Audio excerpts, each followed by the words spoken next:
Good morning everybody. তো আমরা আজকে আবার চলে এসেছি টিউশন, আমাদের প্রতিদিনকার মতন আজকেও চলে এসেছি। তো এখনও স্যার আসেনি, আমরা আগেই বলেছি স্যারের একটু দেরি হয় উঠতে, যেহেতু সামনে বিয়ে স্যারের একটু আনন্দে দেরিতে ঘুমায়।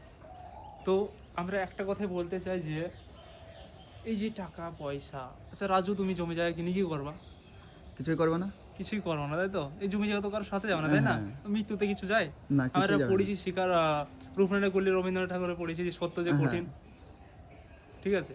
তো এখনকার মেয়েদের যে অ্যাটিটিউড, ওই অ্যাটিটিউড দেখে তোমার কি মনে হয়? ওইসব মেয়েরা তোমার কি ওইসব মেয়েরা আমার নখের যোগ্য নয়। নখের যোগ্য নয়? ঠিক হ্যাঁ। তাই বলেছ। তো এখনকার দিনে এত সব উপদ্রব বেড়ে গেছে মেয়েদের, যে কি বলবো। আর প্রকৃতি নিয়ম হচ্ছে যে মেয়েদের থেকে ছেলেরা সবসময় সুন্দর হয়। তুমি দেখে নাও একটা কুকুরকে, কুকুর একটা পুংলিঙ্গ এবং স্ত্রীলিঙ্গ দেখো, মেয়ে কুকুরটাকে আর পুরুষ কুকুরটাকে দেখো কত সুন্দর পুরুষটা। হ্যাঁ। তাহলে প্রকৃতি নিয়ম কোনো সময় পাল্টাবে না। আর তোমরা সে অ্যাটিটিউড দেখা যাচ্ছে ছেলেদের সামনে, হয় এত দূরই।